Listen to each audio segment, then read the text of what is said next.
Billiard. I got so much motherfucking design on right now. Halo, assalamualaikum warahmatullahi wabarakatuh. Perkenalkan, nama saya Hendra Diana. Saya dari Fakultas Teknik Mesin dengan NIM 2310903000130.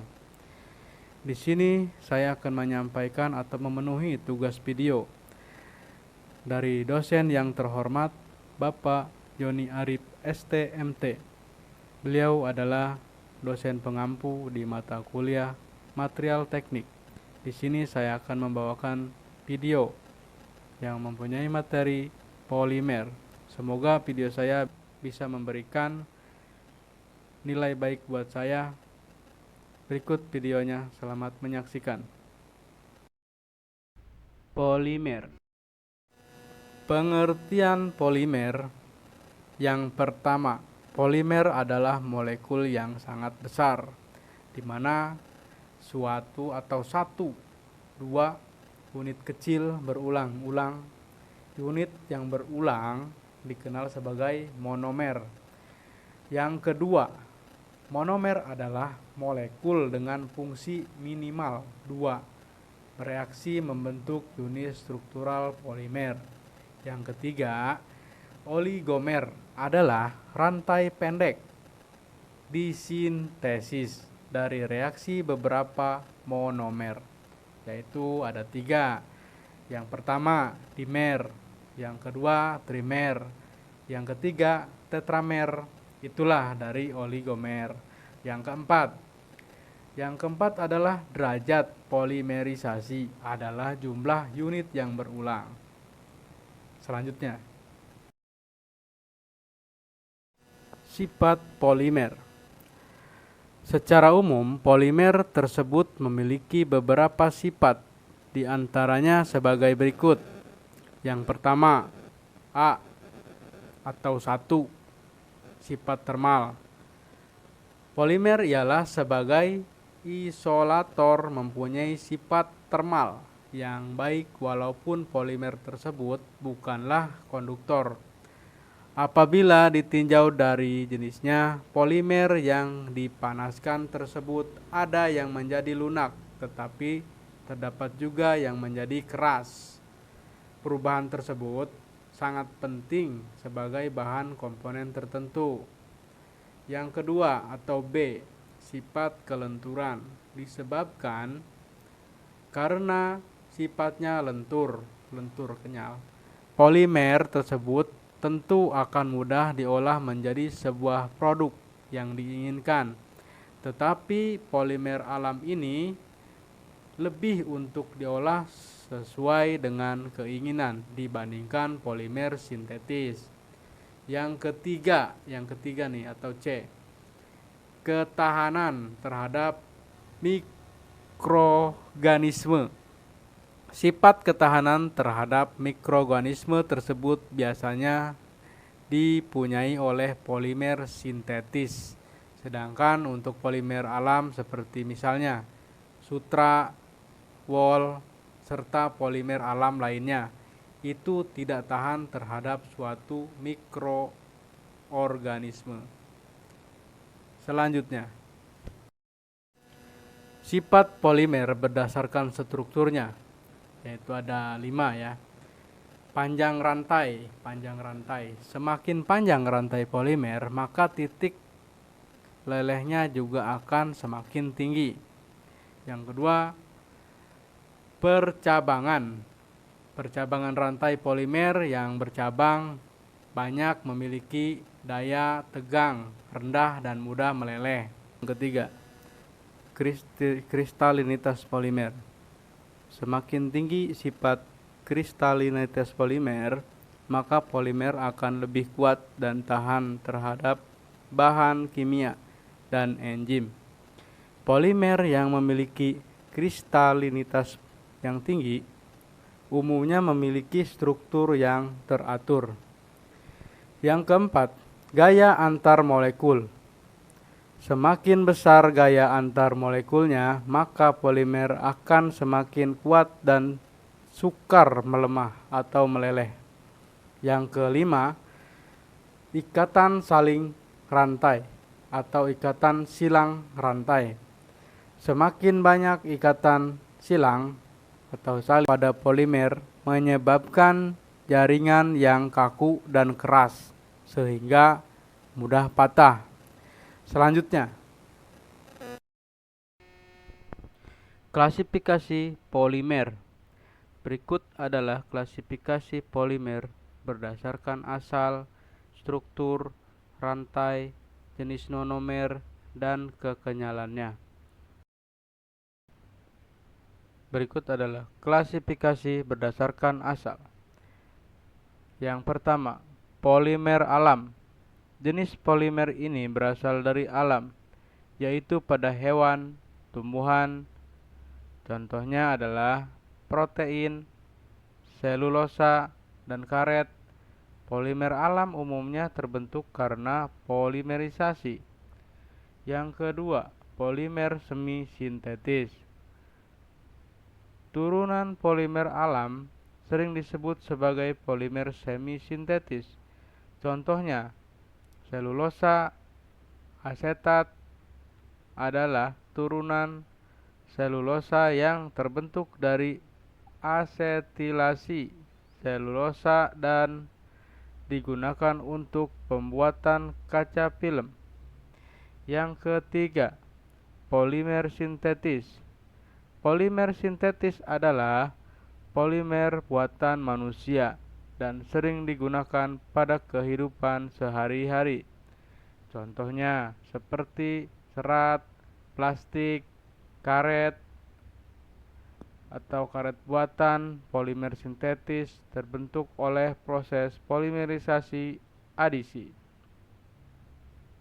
Ya, mungkin dari klasifikasi berdasarkan asal dari ketiga polimer ini, polimer alam, polimer sintetis, atau polimer semi sintetis, mungkin yang sering ditemukan dalam kehidupan sehari-hari oleh kita yaitu polimer sintetis ya. Kayaknya seperti contohnya botol aqua, alat-alat masak, alat makanan kan. Mungkin itu yang sering kita temui di dalam kehidupan sehari-hari. Lanjut. Klasifikasi berdasarkan struktur rantai. Yang pertama, polimer linear. Polimer yang tersusun satu sama lain dengan melalui unit ulang yang sama, sehingga kemudian membentuk rantai polimer yang panjang. Polimer tersebut biasanya memiliki sifat padat di temperatur normal, serta juga bisa atau dapat larut di dalam beberapa pelarut. Contohnya seperti PVC, selang pipa keran air, polietilena, nilon 66, dan lain-lain sejenisnya. Mungkin masih banyak lagi. Yang kedua, polimer berikatan silang, mungkin disebut cross-linking. Suatu polimer yang terbentuk disebabkan karena beberapa rantai polimer tersebut saling berikatan atau berkaitan antara satu sama lain pada rantai utamanya. Apabila sambungan silang polimer itu terjadi dengan waktu ikatan kimia antara rantainya, maka kemudian akan terbentuk sambung silang 3 dimensi yang juga dikenal dengan sebutan polimer jaringan 3 dimensi atau three-dimension network. Lanjut yang ketiga, polimer percabang. Polimer yang terbentuk apabila polimer linear membentuk cabang. Jadi ketiganya saling berkaitan ya. Polimer linear, polimer berkaitan silang, berikatan silang, dan polimer bercabang. Klasifikasi berdasarkan jenis monomer. Yang pertama, homopolimer. Homopolimer ialah suatu polimer yang terdiri dari monomer-monomer sejenis, yakni dengan strukturnya seperti lambang di bawah ini. Huruf A dibatasi dengan strip seperti yang berantai. Contohnya itu bisa berupa polistirena, polietilena, PVC, amilum, polipropilena, selulosa,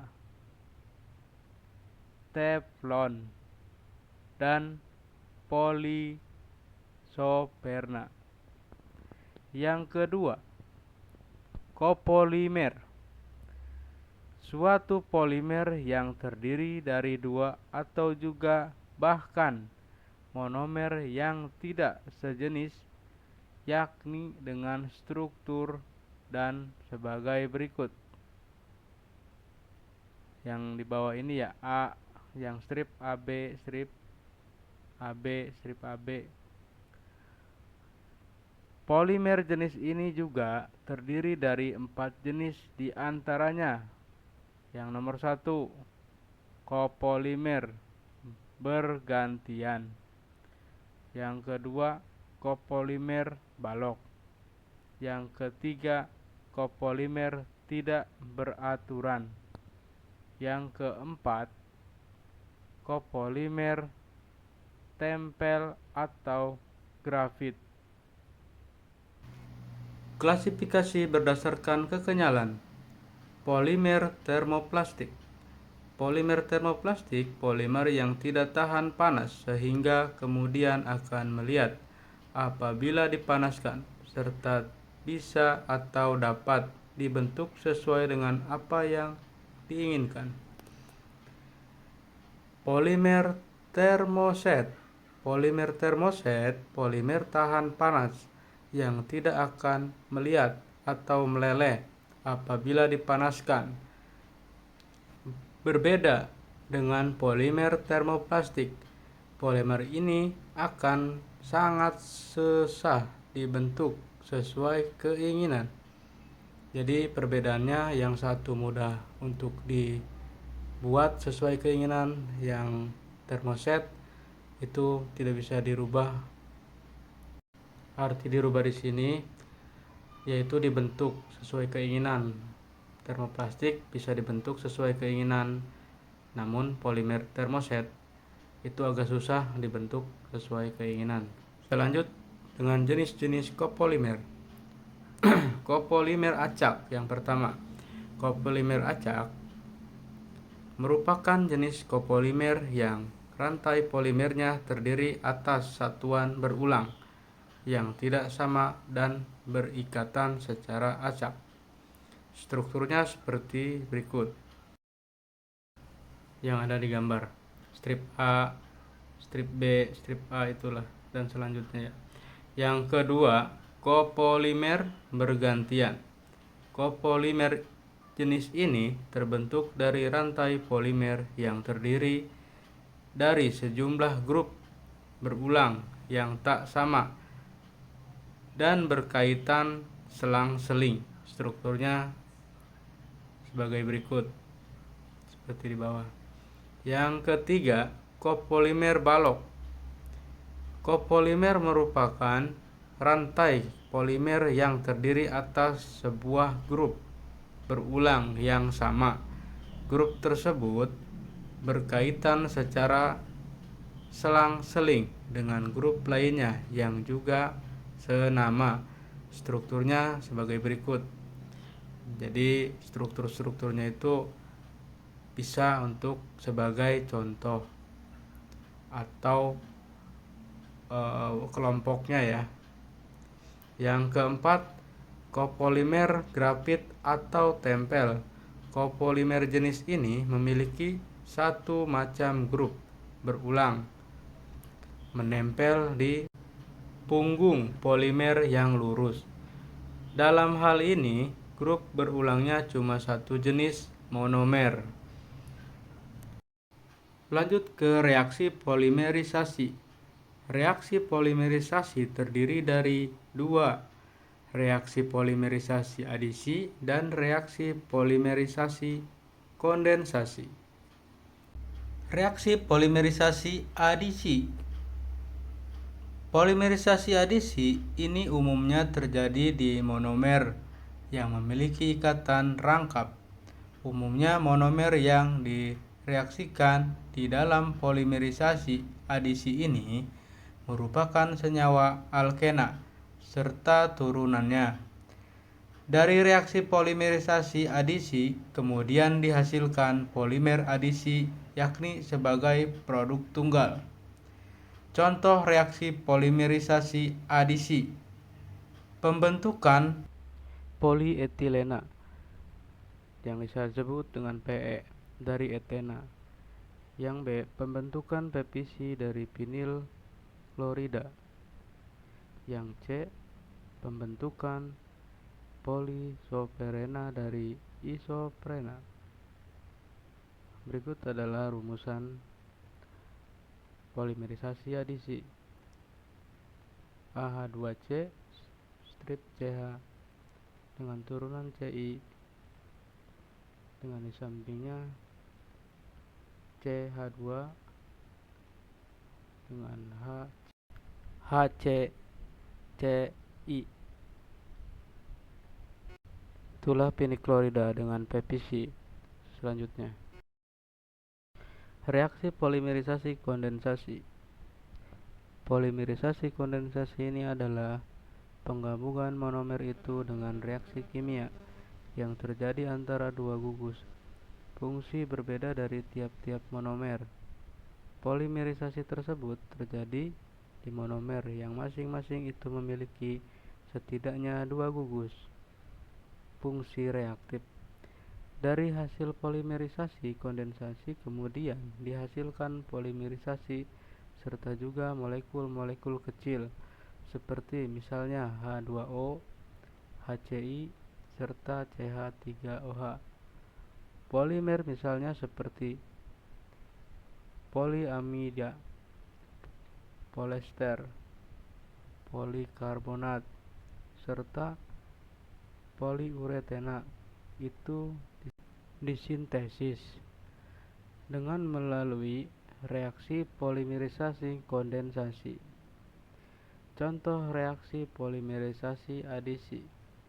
Yang pertama pembentukan polyester PET dari dimetil terephthalate dan etilena glikol. Yang kedua pembentukan poliamida nilon 66 dari asam alipat dan heksametilen diamania. Gambar di samping, polimerisasi kondensasi terjadi pada monomer yang memiliki dua gugus aktif. Gambarnya sebagai berikut. Aplikasi polimer sintetis. Yang pertama PTFE, kepanjangan dari politetrafluorotilena. Dikenal juga sebagai atau dengan nama dagang teflon. Mempunyai sifat yang tidak reaktif, kuat, serta juga tahan panas. PTFE ini digunakan yakni sebagai pelapis tangki bahan kimia, gasket yang seperti lapisan ya, serta pelapis panci anti lengket. Yang kedua, PMMA, kepanjangan dari polimetil metrakrilat. PMMA ini dikenal juga sebagai atau dengan nama dagang plexiglass atau juga lucid atau perspek. Mempunyai keras, ringan, sifat kuat, serta juga transparan. PMMA ini digunakan sebagai furniture, alat optik, kaca jendela pesawat terbang, serta glove box. Yang ketiga, PET, panjangan dari polyetilena terephthalate. Dikenal juga dengan nama dagang ialah dacron atau terilin yang banyak digunakan yakni sebagai serat tekstil. Selain dari itu, PET ini juga banyak digunakan ialah sebagai botol minuman yang banyak sekarang dijual dengan galon, teh botol yang pakai gelas PET atau botol PET. Selanjutnya, nilon yang keempat. Nilon adalah suatu polimer berbentuk serat yang memiliki sifat kuat, ringan, serta tahan terhadap tegangan. Oleh sebab itu, nilon ini banyak digunakan untuk membuat parasut, tenda, tali, jala, jas hujan, karpet, serta lain sebagainya. Masih aplikasi polimer sintetis, selanjutnya PVC, polyvinyl klorida kepanjangannya, singkatnya PVC, yang memiliki sifat lunak digunakan untuk jas hujan, selang air, serta insulasi listrik. Sedangkan PVC yang memiliki sifat kaku digunakan untuk pipa serta pelapis lantai. Selanjutnya, PS atau PS, polistirena kepanjangannya. PS ini memiliki beberapa macam bentuk. Polistirena yang berbentuk kaku serta juga mudah pecah digunakan seperti peralatan makanan, sendok garpu, kotak kaset, dan pisau plastik. Polistirena ini berbentuk foam. Ialah styrofoam, mempunyai sifat insulator panas yang baik. Selanjutnya yaitu PE, dalam kurungnya LDPE dan HDPE. Dipanjangannya dari polyetilena PE. Ini mempunyai barang bentuk HDPE, High Density Polyethylene. Ini merupakan polyetilena dengan sifat lebih kuat, serta juga kaku yang banyak digunakan sebagai botol plastik serta minuman. LDPE atau Low Density Polyethylene ini merupakan polyetilena dengan sifat lebih plastis serta juga titik leleh lebih rendah dibanding HDPE. LDPE banyak digunakan untuk kantong plastik, plastik lembaran, serta juga membungkus kabel. Yang selanjutnya yaitu PP, panjangan dari polipropilena, disingkatnya PP.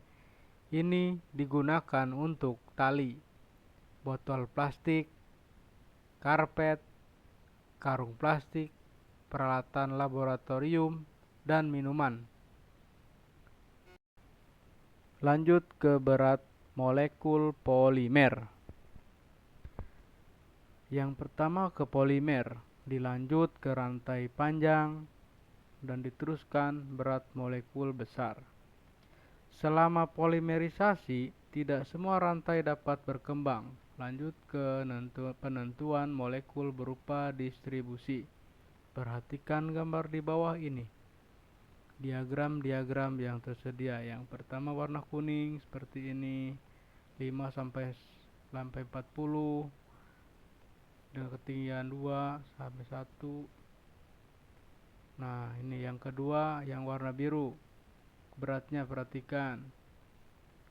Penentuan berat molekul polimer menentukan sifat fisik polimer. Lanjut ke distribusi berat molekul polimer. The number of apparent molecular weight, beratnya ya. Yang kuning ini perhatikan, ini diagramnya, pengelompokan fraksi rantai pada beberapa ukuran dengan menggunakan ukuran rumus di bawah ini. Ya, diperhatikan rumusnya, ini rumusannya ya.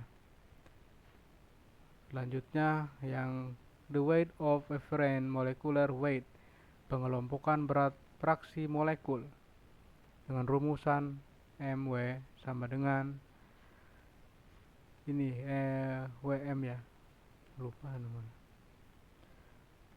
Oke, perhatikan rumusnya untuk perhitungannya seperti ini. Derajat polimerisasi rata-rata ukuran rantai polimer dengan menggunakan rumus yang ini. Nah, M per M ya. Oke. Nah, contoh ya.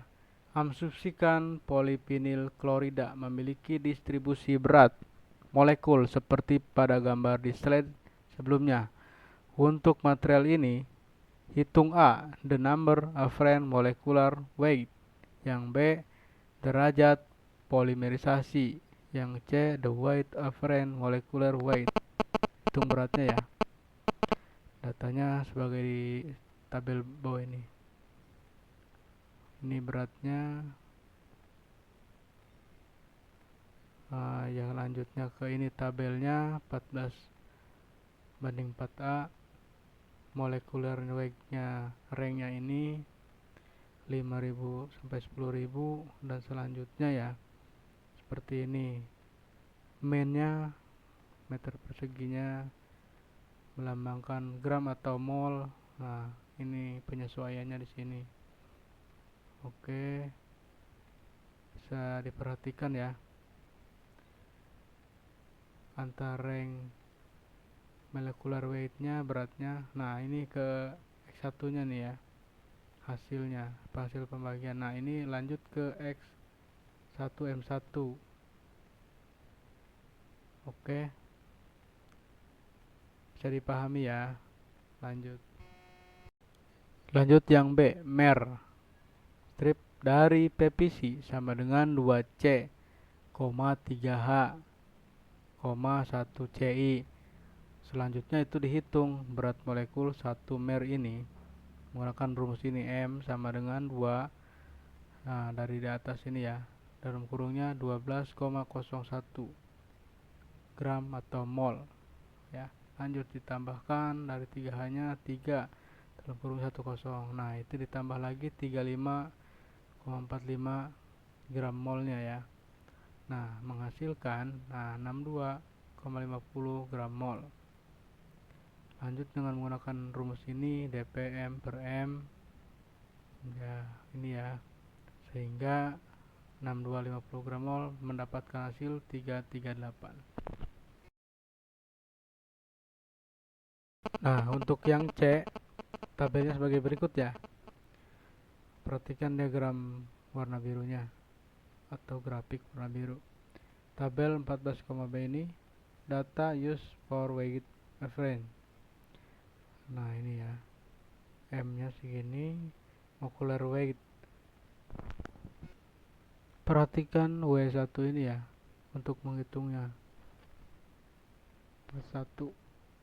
Nah, ini main M1 7,5 ini kan 0,110 0,110 menghasilkannya 23.200. Tolong diperhatikan ini ya, ini rumusannya ya, cara menghitungnya menggunakan ini. Makin pendek rantai mer, berat molekul polimer makin kecil, wujud zat polimer.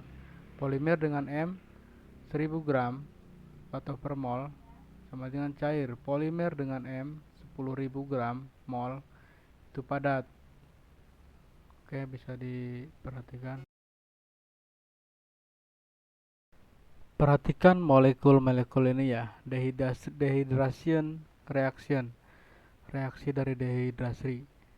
Perhatikan gambar-gambar berikut ini. Ini adalah slide videonya nih.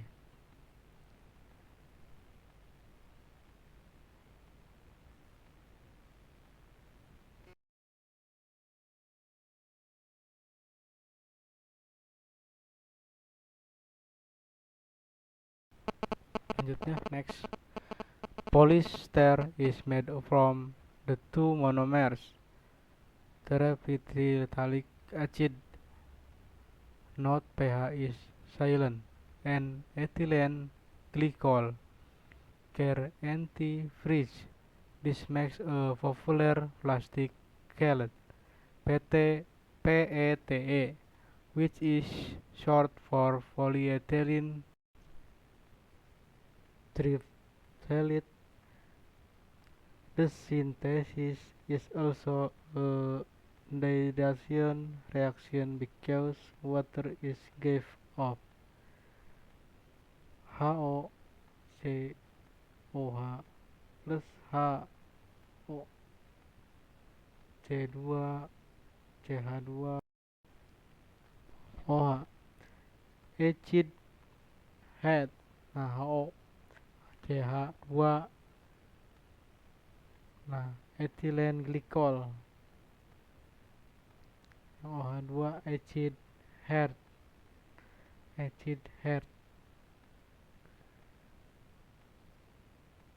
plus ya.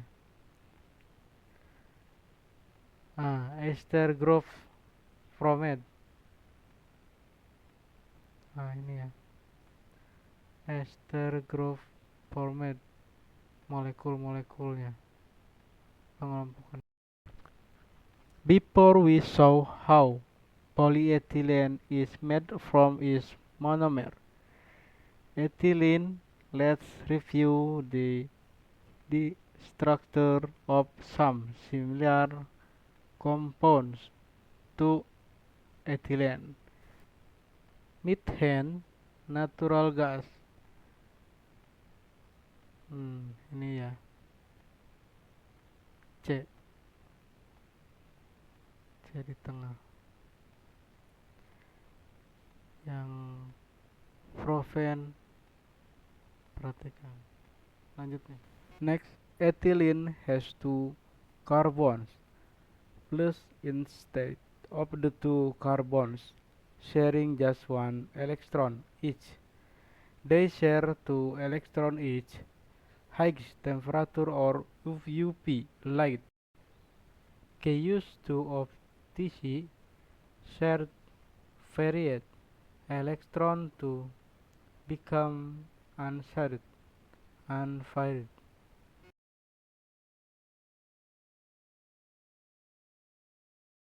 Next, view video.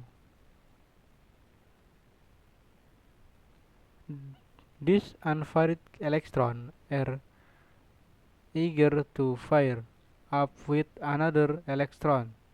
If this ethylene molecule bumps another ethylene molecule, the unfired electron will cause the one it bumped into to land one of its inner electrons. Here's another way to see the chain reaction. These are the carbon atoms with their double bond to shared electron each. The hydrogen atoms are not shown.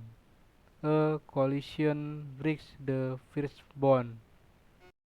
View image in video.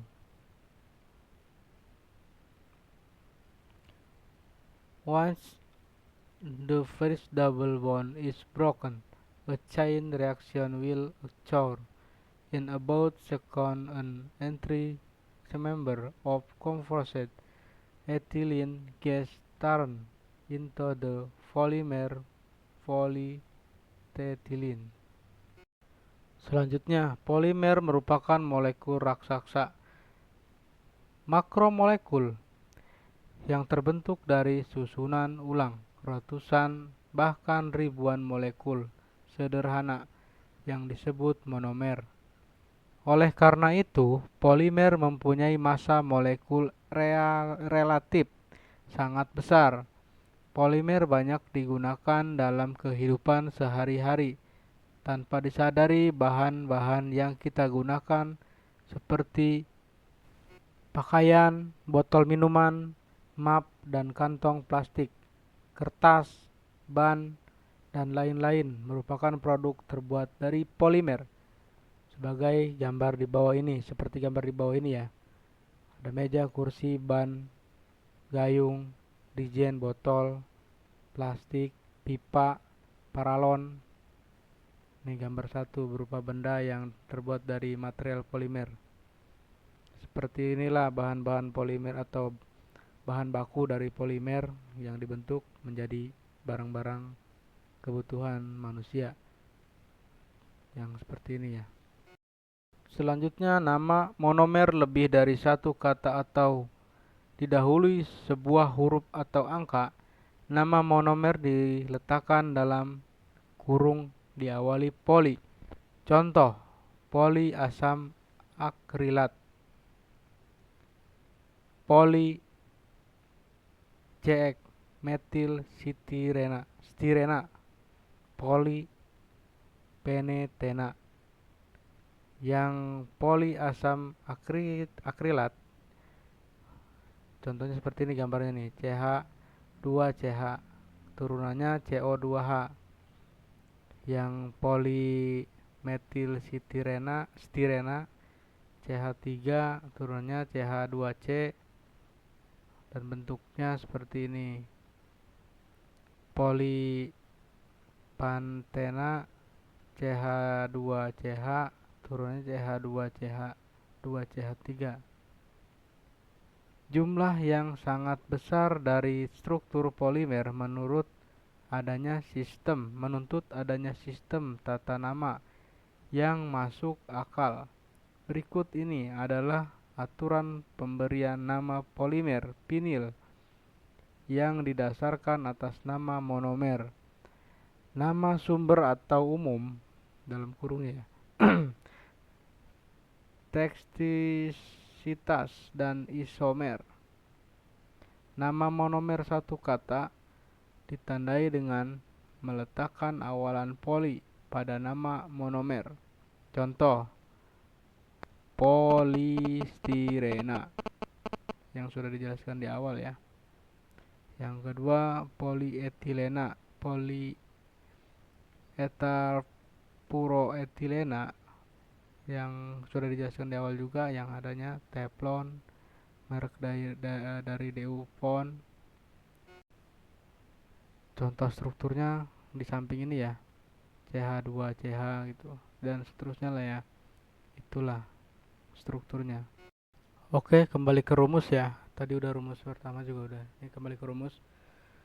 Unit struktural berulang pada sebagian besar polimer sederhana tidak hanya mencerminkan monomer berbentuk polimer, tetapi juga memberikan cara ringkas untuk menggambar struktur untuk mewakili makromolekul ini.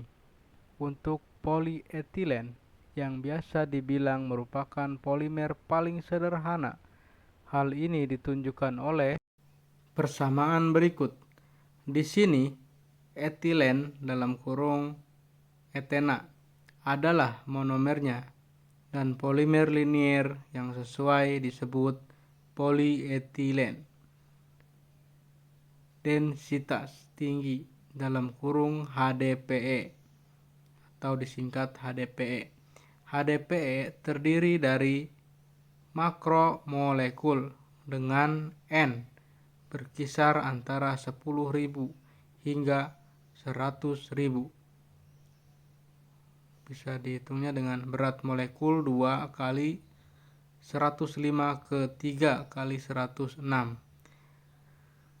Jika Y dan masing-masing mewakili mol, monomer, dan polimer, maka Z adalah kira-kira 10 sampai 5. Y polimer ini disebut polietilen, bukan polimetilen. Dalam kurung CH2N, karena etilen merupakan senyawa yang stabil, metilen tidak, dalam kurungnya ya, dan juga berfungsi sebagai prekursor sintetik polimer. Dua ikatan terbuka yang tersisa di ujung rantai panjang karbon dalam kurung berwarna magneta biasanya tidak ditemukan karena atom atau gugus yang ditemukan di sana bergantung pada proses kimia yang digunakan untuk polimerisasi. Perhatikan gambar di bawah ini. Inilah rumusan etilen. Lanjut ke manfaat polimer. Dewasa ini, polimer merupakan salah satu bahan teknik yang penting untuk keperluan konstruksi atau suku cadang. Di samping bahan konvensional lainnya seperti logam dan keramik, sebagai polimer komoditas, yaitu bahan polimer yang digunakan pada pembuatan barang keperluan konsumen. Misalnya, untuk peralatan rumah tangga, mainan, alat kantor, dan sebagainya. Volume kebutuhannya semakin meningkat. Semakin berkembangnya zaman, popularitas juga makin banyak, otomatis semakin berkembang. Nah, selanjutnya. Lanjut ke dampak polimer. Dampaknya ya. Sebagaimana yang diketahui, plastik yang digunakan sekitar 50 tahun yang silam kini telah menjadi barang yang tidak terpisahkan dalam kehidupan manusia. Diperkirakan ada 500 juta sampai 1 miliar kantong plastik digunakan penduduk dunia dalam 1 tahun, bisa juga lebih. Ini berarti ada sekitar 1 juta kantong plastik per menit yang dikeluarkan. Untuk membuatnya diperlukan 12 juta barel minyak per tahun. Nah, ini yang bahan yang dibutuhkan untuk membuatnya ya. Dan 14 juta pohon ditebang. Nah, ini harus ada reboisasi untuk menanggulangi masalah yang seperti ini, agar tidak ada terjadinya bencana alam dan dampak lainnya. Itulah dampak dari polimer. Lanjut. Contoh soal polimer. Apa arti materi polimer ini? Nah, sekarang saatnya membahas contoh soal agar lebih paham dengan materi ini. Polimer berikut terbentuk dari proses polimerisasi adisi kecuali polisoperna, polistirena, polietena, nilon 66, PVC. Jawabannya, nilon 66 bukan merupakan polimer adisi, melainkan terbentuk dari proses kondensasi. Ciri paling umum dari hasil adisi adalah memiliki awalan poli. PVC merupakan singkatan dari polivinilklorida. Ingat ya, polivinilklorida. Itu. Oke.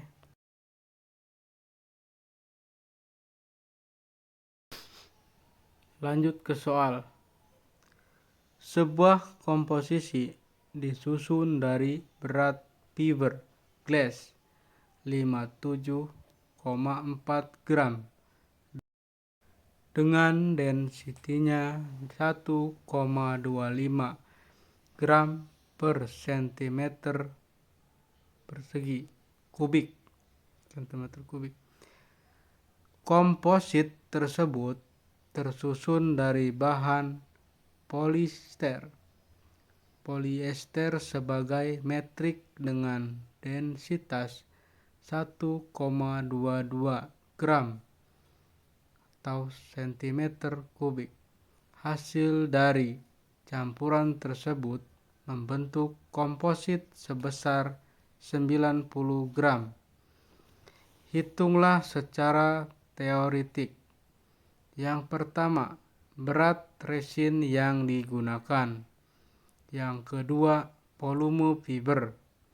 Yang ketiga, persentase rasio berat dari fiber. Yang keempat, persentase rasio berat dari resin. Yang kelima, perbandingan rasio berat dari fiber dibanding resin. Yang keenam, perbandingan rasio volume dari fiber dibanding resin. Yang ketujuh, fraksi volume resin dari fraksi volume fiber apabila tidak terjadi fold saat pembuatan. Diketahui WF sama dengan 57,4 gram. PR sama dengan 1,25 gram per cm kubik. PM sama dengan 1,22 gram per cm kubik. Sedangkan WC sama dengan 90 gram. Penyelesaiannya, dari soal tersebut dapat secara langsung dicari komponen lain seperti MM sama dengan total MF, PM sama dengan M garis miring PM, PF sama dengan MT PF. Kembali ya, MM sama dengan M total strip MF sama dengan 90 strip 57,4 gram yang menghasilkan sama dengan 32,6 gram. Untuk PM sama dengan MM garis miring PM sama dengan 32,6 atau garis miring 1,22 yang menghasilkan sama dengan 45,92 cm kubik. PF sama dengan MF garis miring PF sama dengan 57,4 garis miring 1,25 yang menghasilkan 57,4 cm kubik. Itulah ya hasil dari soal tadi dan jawabannya. Diketahui yang tadi sudah dijelaskan sebagai berikut atau yang sudah dijelaskan. Demikian. Oke. Berikut ringkasan materi dari polimer. Polimer adalah molekul besar yang tersusun secara berulang dari molekul-molekul kecil yang saling berkaitan. Polimer banyak digunakan dalam kehidupan sehari-hari. Tanpa disadari, bahan-bahan yang kita gunakan seperti pakaian, botol minuman, map plastik, dan lain-lain tersebut dari polimer. Bahan-bahan polimer alam yang sejak dahulu telah dikenal dan dimanfaatkan adalah kapas, wol, dan damar. Polimer sintesis mulai dikenal pada tahun 1925 dan setelah hipotesis makromolekul yang dikembangkan oleh Staudinger mendapat hadiah Nobel pada tahun 1955 atau 1955. Teknologi polimer mulai berkembang pesat. Salah satu contoh dalam dunia industri, pipa didistribusikan untuk air dan gas, bahan baja, besi, tembaga, dan keramik telah digantikan oleh polipropilena dan polivinil klorida yang lebih murah dan mudah diperoleh. Dampak dari berkembangnya polimer adalah 1. Konsumsi berlebih terhadap plastik mengakibatkan jumlah sampah plastik yang besar akan mencemari tanah air, laut, bahkan udara. Yang kedua, terganggunya kesehatan bagi manusia tanpa disadari. Yang ketiga, pekerja-pekerja wanita dalam industri getah, plastik, dan tekstil seringkali mengalami kejadian bayi mati dalam kandungan dan ukuran bayi yang kecil.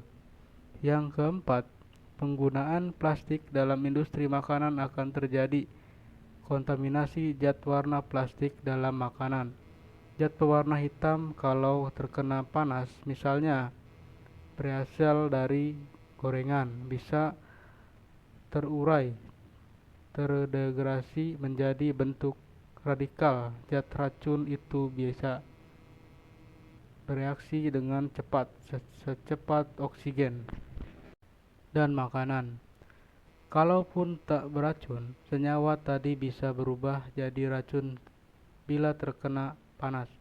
Bentuk radikal ini karena memiliki satu elektron tak berpasangan menjadi sangat reaktif dan tidak stabil sehingga dapat berbahaya bagi kesehatan, terutama dapat menyebabkan sel tubuh berkembang tidak terkontrol seperti pada penyakit kanker. Yang kelima, dapat mengganggu sistem produksi yang berakibat kemandulan atau mengurangkan kesuburan. Yang keenam, anak yang terbiasa mengkonsumsi sitrin juga bisa kehilangan kreativitas dan pasif. Industri polimer berkembang pada saat ditemukannya vulkanisasi oleh Charles Goodyear tahun 1839 industri polimer. Ya, berikut adalah video yang bisa saya sampaikan untuk memenuhi tugas dari Bapak Joni Arif, STMT. Beliau adalah dosen pengampu di mata kuliah material teknik. Kurang dan lebihnya mohon maaf jika masih banyak kekurangan atau penyampaian yang kurang sesuai. Itulah hasil karya saya yang bisa saya sampaikan. Saya akan tetap optimis untuk bisa menjadi lebih baik lagi. Semoga video ini bisa memberikan penilaian yang baik buat saya sesuai dengan videonya. Demikian dari saya. Wassalamualaikum warahmatullahi wabarakatuh.